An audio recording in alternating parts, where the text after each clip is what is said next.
I have built an AI agent with RAG, access to my Google Drive, and access to my Asana for tasks. Today, I'm going to show you how I built this AI agent, but more importantly, I'm going to use it to push the limit of a bunch of different LLMs by making increasingly complex requests until I break each one. Every single LLM has its limits, and today I'm going to find those.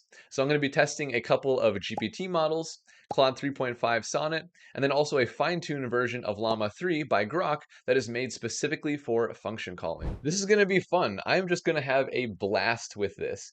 To give you a good example, one of the more complicated requests that I'm going to be testing with is take my August 24th meeting notes from my Google Drive and put it in your knowledge base. Then go into my coding project in Asana and mark every task as complete that was mentioned as being done in the meeting notes.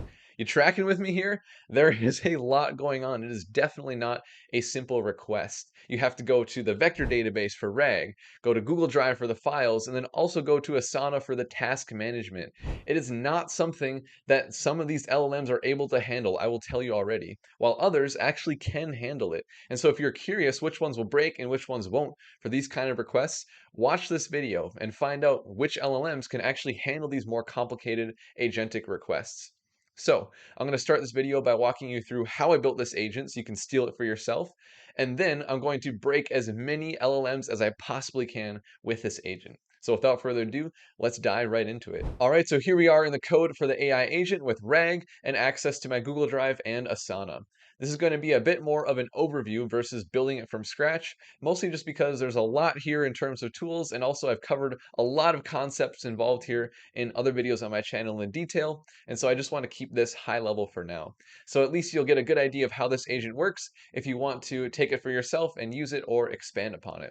Which if you do, there's going to be a link in the description of this video for a GitHub repository for you to take all this code, which all of this that we're going over now is going to be in the folder LLM Agent Evaluation Framework.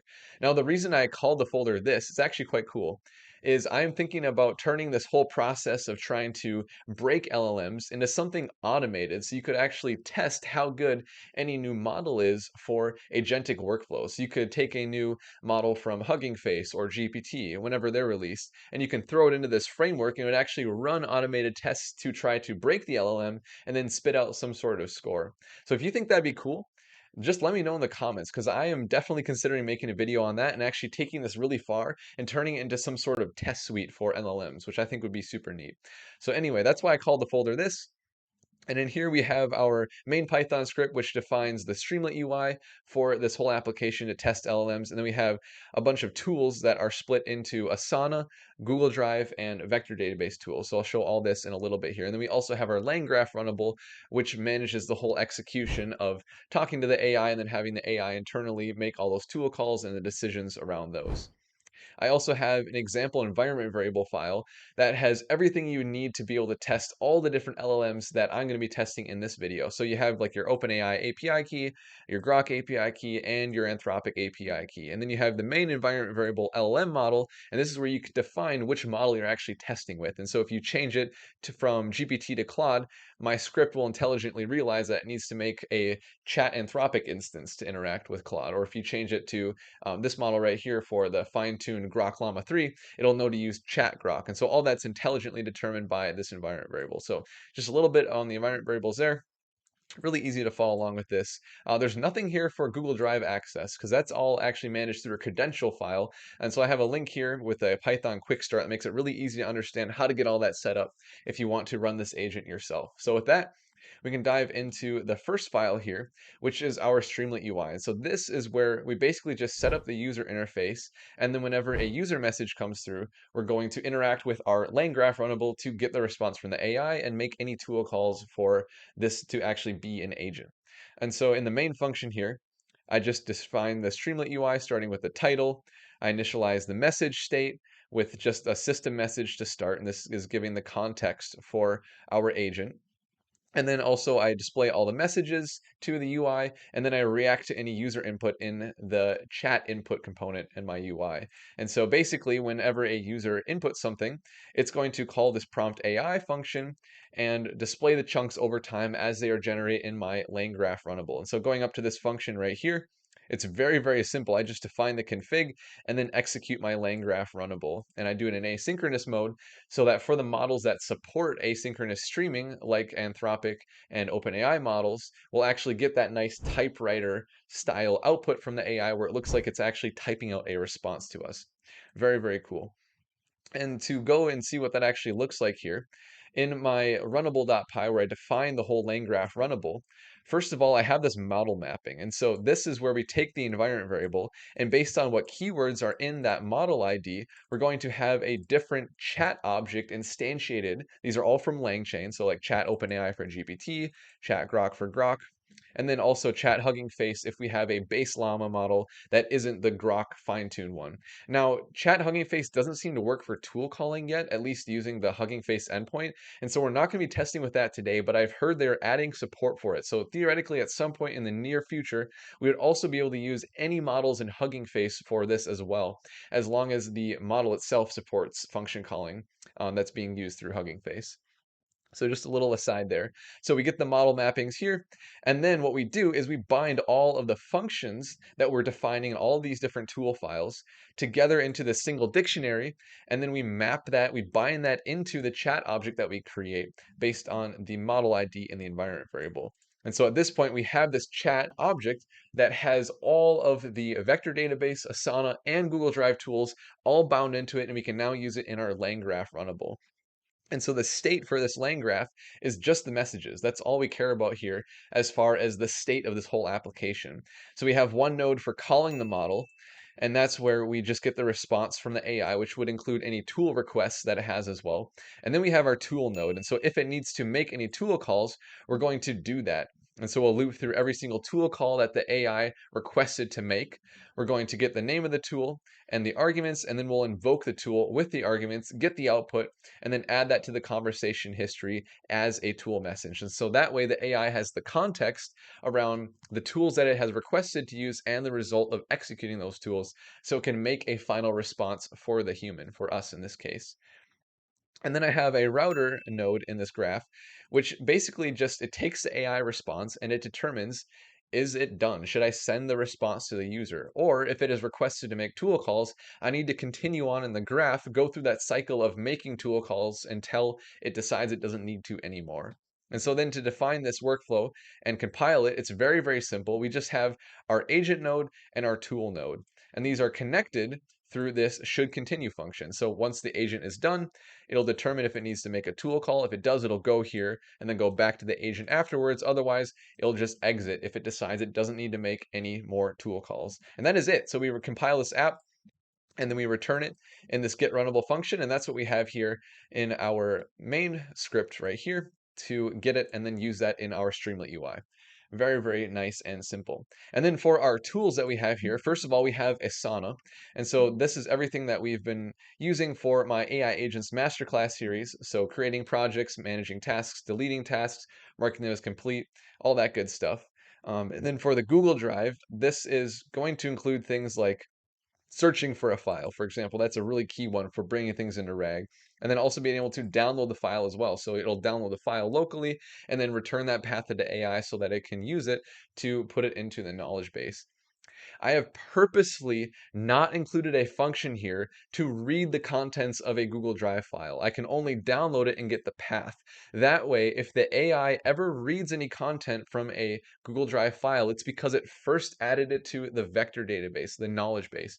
And so that way we can guarantee that if the AI spits out any information that is related to something I have in a Google Drive file, I know that it is in the vector database. So we can validate it that way. And then so then we also have functions for like uploading files, deleting files, updating files, like basically CRUD operations on our folders and our files in Google Drive. So nice and simple there. All of this code is going to be available to you if you want to incorporate any of these tools yourself as well. So even if you don't necessarily want to use this agent, but you want to set up your own kind of thing that has Google Drive hooked into it, feel free to use these functions as well. And then lastly, we have our vector database functions. So just a few of them here. First of all, we query our documents. So given any kind of question from the user, we'll get the relevant documents from the vector database so the AI can use that to give the response to the user. And then we also have given a file path, we can add that document to the knowledge base. And that's what I was saying earlier, where we don't have a way to read the contents directly from a Google Drive file, but we can add it to the knowledge base and then get the information that way. And then lastly, we have a nice little tool here to clear the knowledge base. And so that way, after I run a test, I can quickly clear everything so I don't have to go manually delete the vector database for the next test that I'm running. So that is literally everything. There's a good amount of code here, but overall it's pretty simple, pretty easy to follow. And so with this, we can go ahead and start breaking a bunch of large language models, starting with GPT-4o Mini. All right, it is now time to break as many LLMs as we can, starting with GPT-4o Mini.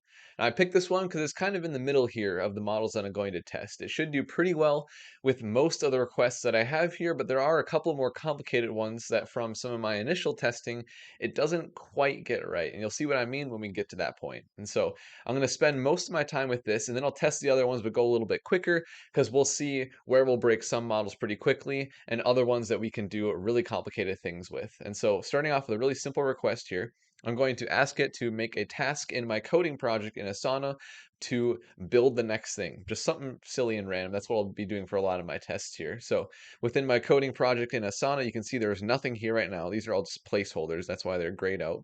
And so I'll go ahead and hit enter, make this request, and then we'll check Asana right after and see if that task is there. And GPT-4o Mini will give us the confirmation as well. So here we go. Task, build the next big thing has been created in my coding project. And sure enough, here we go. That worked perfectly. So it has passed the first very basic test. Now I have a text document on my other screen here with some other things I'm going to copy just so you don't to see me type it out here. The next thing is just going to be something really simple from Google Drive. So I'm going to ask it to download my 822 meeting notes from my Google Drive. So it'll actually have to do this search, pull that, and then download it. And so there we go. The meeting notes have been downloaded and it gave me the file name as well in a text file. Very, very neat. So it converted the Google Doc to a text file and downloaded it locally, all using the tools that I've given it. And by the way, the 822 meeting notes is just this file right here. I've got it zoomed in nice and big for you. But this is just this document right here. Just again, another really silly little thing here, just to have something quick for a demo. And so just a couple of action items here, which we'll do with RAG in a little bit here.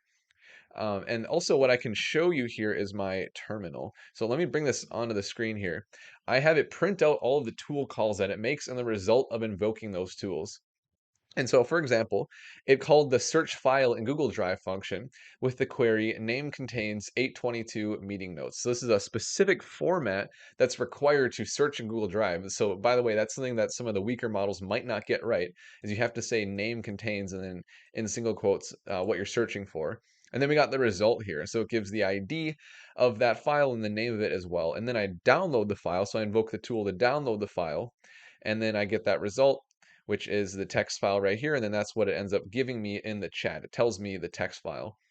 And so as I'm testing the models and when things go wrong, we can look here to see exactly how it messed up. And so we'll see that in a little bit once we actually break these models, because trust me, we are going to be breaking these models. And so let's go to a more complicated request here, just slightly more complicated. We're going to build up to actually breaking this model, seeing how far we can take GPT-4o Mini. So I'm going to say, take my 822 meeting notes that I downloaded and put it in your knowledge base. And there we go. Sure enough, it did that successfully. And now, because it's in its knowledge base, we should be able to ask what are the action items from the 822 meeting. Let's see. And if it gives me the right answer, there we go. Yep, this is everything that we saw in the document right here, word for word. And so it got that right. And we know that it didn't read it from the Google Drive file directly. It got it from the knowledge base because I don't even have a tool available, like I mentioned earlier, to get the contents from a Google Drive file. I can just download it and then put that file directly in the knowledge base. So this is working phenomenally. Now we can go on to some more complicated requests here. So, all right, this is a fun one. I'm going to create a new project in Asana called new to do, and then put in 3 tasks. Just again, a bunch of really silly random things. And so in Asana right now, we do not have a project called new to do, or I guess we do now have it because it's already created it. It's parsing the requests in real time here. So you can actually see this happen in real time. And so it's going to make all those tasks within the project and then return the final result to me, basically just telling me that it did everything that I asked it to do. So let's go over it here. And there we go. The project new to do has been created and the following tasks have been added. Pet a dog, create renewable energy, and reinvent the wheel. So let's check, and there we go. Yep, they are all added. I didn't give due dates for any of them, so that's why it's today for all three, but this is working just as expected. All right, so now we're going to take another request here. We're going to combine the vector database with Google Drive. So instead of first asking it to download the Google Drive file, and then in a separate request asking it to add to the knowledge base, I'm going to do it all in one, because this is where you can start to confuse agents. If you make it have to infer certain actions it should take, sometimes it'll mess up. But sure enough, it actually worked here. And so I'll just ask it the same question that I asked it before. What are the action items? But this time from the 823 meeting, and make sure that's in the knowledge base as well.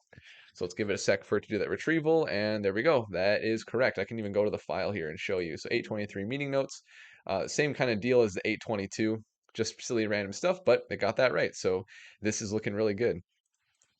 All right, so next what I'm going to do is do a little bit of combination with RAG and Asana. So I'm going to say make a task in my coding project for every single action item that's in the 823 meeting notes. And so we'll see them pop up one at a time here as the agent makes them. And sure enough, everything that's making here is exactly what we have in the 823 meeting notes here. So this is working beautifully. We have not broken GPT-4o Mini at this point, but I promise you we will get to that. I just want to work up to it to show you how it can do a ton of things. And so by the time we break it, it's actually going to be a very complicated request. So let's see, what else do I got here? Um, okay, here we go. This is a fun one. Okay, so first I'm going to create a new project in Asana called new to do. And I already had that here, so I'm going to actually delete this project so it'll basically recreate it for me, just as another little bit of validation there. So there we go. It's gone now. So I'm going to say create a new project called new to do and put in these tasks. And so very, very silly stuff, but let's see if it can do this for me. So here we go. We got the new to do project recreated, and then we'll see the tasks pop up again, just like we saw before in the coding project. Give it some time to make all those requests, and then it'll spit out a response again. So we got all this happening in the terminal here, like create Asana task with this as the name and this as the project ID, which is my new to do project is created. Beautiful, beautiful, and it made all of that. So this is perfect. Now what we're going to do, take a look at my 824 meeting notes. So just a couple of random things here, and then also we have a few items here that map to some of the tasks that we just created in this new to-do project. So these three map to three of them here. And so what I'm going to do is make another request where I'm going to say, I want you to take my 824 meeting notes. So it doesn't even have it in the knowledge base yet. It has to know to go to the drive, put it in its knowledge base, and then mark all the tasks in new to do as complete that are mentioned in my 824 meeting notes. And so three of these should be marked as complete once this request is finished, once it makes those calls. And so let's see what it's doing here. It looks like it failed. Okay, so I think we have officially broken. Yep, we have officially broken GPT-4o Mini, because I can promise you that I can get this to work with larger models. I think we have finally found how far we can take 4o Mini, which is pretty good. It did pretty good. In fact, in some of my testing, it's actually done things like this successfully. It's just because it's an LLM and there's a little bit of randomness, there are some things that don't necessarily work 100% of the time, even though they might 50% of the time. And so the issue that we have here, it's kind of hard to tell from the error message, but really what happened is it gave incorrect arguments to marking a task as complete. And so what I'm going to do is I'm going to ask it to retry the operation. We'll see if we can get it right with a retry here. Yeah, that didn't work. It's because the whole chat history is messed up now with that error. So we've kind of broken GPT-4o Mini. So now what I'm going to do is I'm going to move to Claude 3.5 Sonnet. I'm going to make a couple of more basic requests, but move a little bit faster, get to this point again, and see if it'll work with Claude 3.5 Sonnet. All right, so here we are with Claude 3.5 Sonnet now, and I've totally refreshed my environment, so my vector database is cleared. I can even prove it now by asking what are the 822 action items, and because the vector database is cleared, it's not going to have the answer this time. But actually, Claude 3.5 Sonnet is so intelligent that it knows to go search my Google Drive, add it to the knowledge base, and then put it into the answer here. And so Claude is actually so good that unlike with GPT-4o Mini, I can't prove the vector database doesn't have the information easily because it just does everything it needs to get that information, which I guess it kind of does prove it because it didn't give it to me right away. It had to go do all these things, but sure enough, it has its entire process put out here, which is beautiful, and then it gives me the right answer at the end here.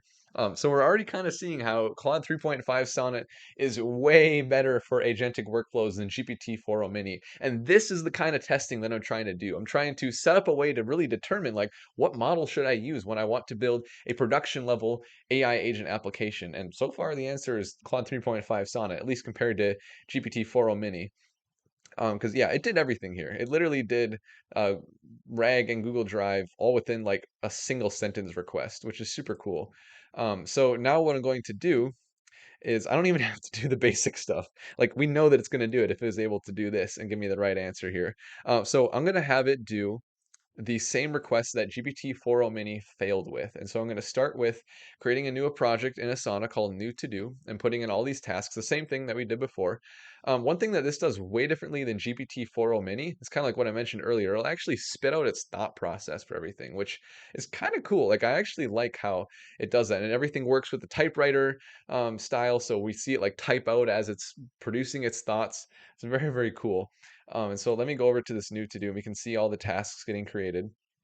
Or I guess they already are created. Oh, here, yeah, fifth one came in just now. And then here we go. We get the response back from Claude and we are good to go. So now we can test the real deal here. This is what broke GPT-4o Mini. So the moment of truth, can Claude 3.5 Sonnet do better than GPT-4o Mini for this more complicated request? All right, so first it is getting the meeting notes from the Google Drive. It got them. It's going to download them. And then after it downloads them, add them to the knowledge base. Good, good, good. And then query the document to find the tasks that were complete.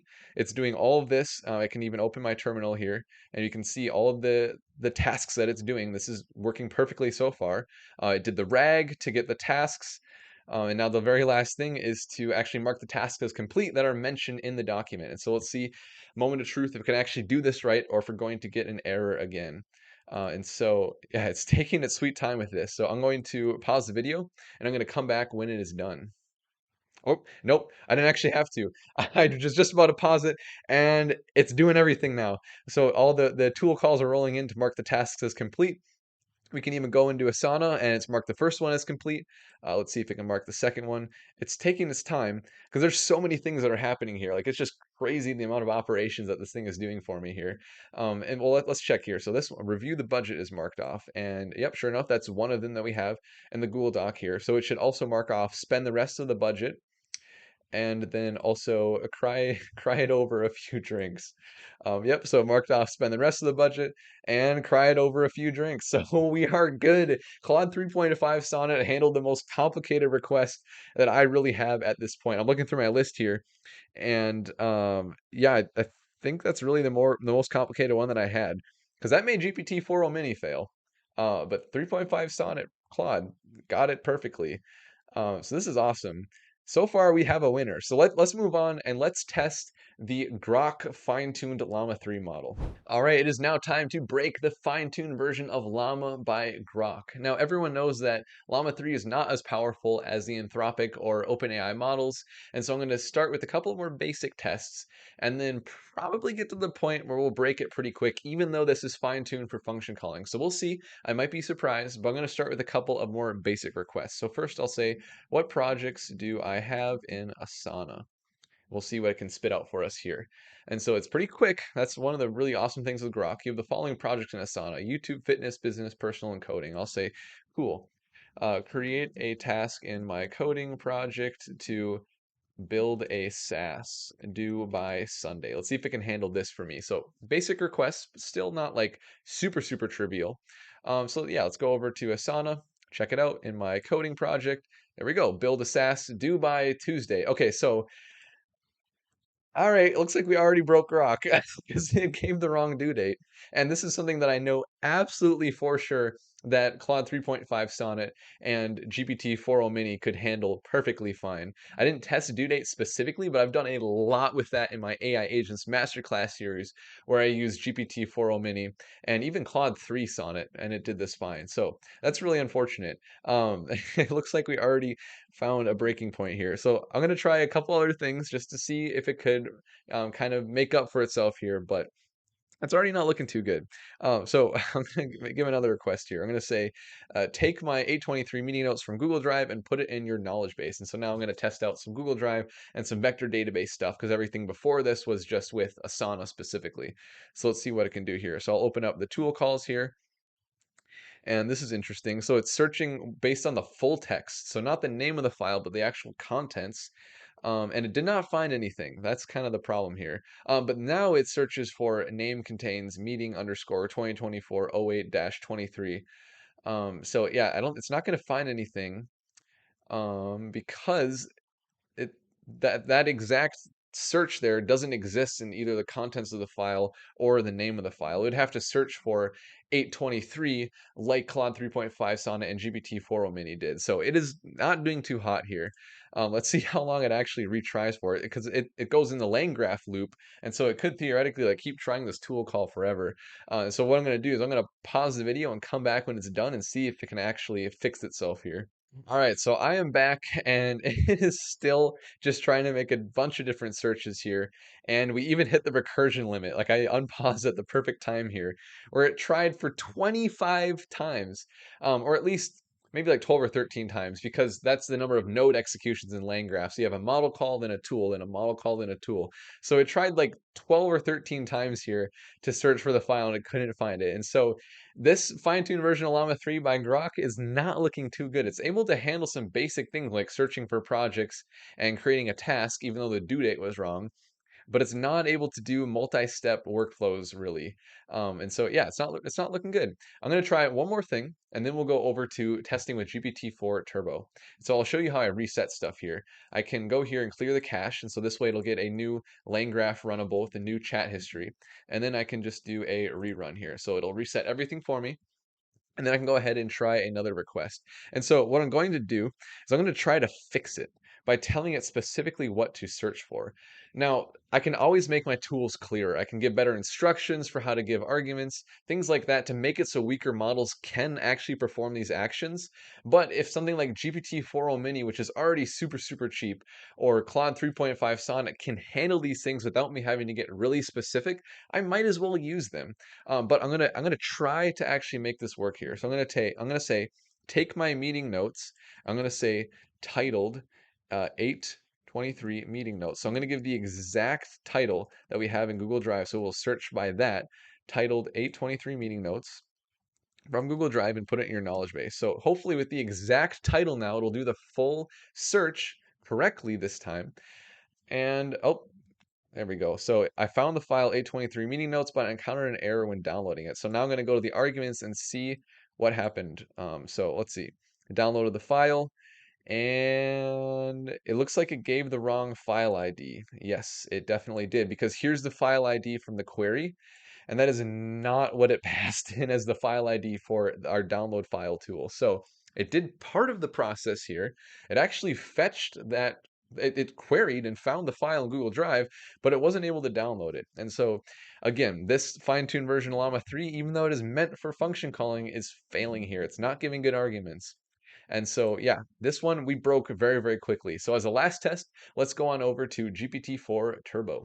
All right, last test. Now I actually misspoke. I meant to say GPT-4o, not GPT-4 Turbo. Now that model actually exists as well, but since GPT-4o is kind of the newer model for GPT-4, I'm just going to use that one for my tests here. So what we're going to do is we're going to start out with a very basic request, and then we'll get into the complicated things pretty quickly because I think that GPT-4o is going to perform pretty well like Claude 3.5 Sonnet. Now, I'm doing a lot of this ad hoc. I haven't like tested a lot of this beforehand, mostly just with GPT-4o Mini. So I'm going to be surprised by the results potentially just like you. So let's give this a shot. I'm going to do the vector database thing with Google Drive first as an initial test. So I'm going to say, take my 822 meeting notes I downloaded and put them in your knowledge base. So let's see if this works. I'm going to look at the tool calls that are happening. And there we go. Everything is working perfectly. Add to the knowledge base after downloading, and we are golden. So now I can say, what are the action items in the 822 meeting? And it should get this right, just like what we have here in our document. So, yep, there we go. It is right. So far, it's doing much better than the Llama 3 model by Groq already. So now let's get into a little bit more of the complicated stuff. I'm just going to dive right into the thing that broke GPT-4o Mini and see if the flagship model of GPT-4 can handle it, unlike the mini version. There's always a time and a place to use mini, but sometimes with more complicated stuff like this, you have to use something like GPT-4o. And so let's see. Yep, created the new to-do project. Let's watch it get populated with these 5 tasks here in real time. Review the budget.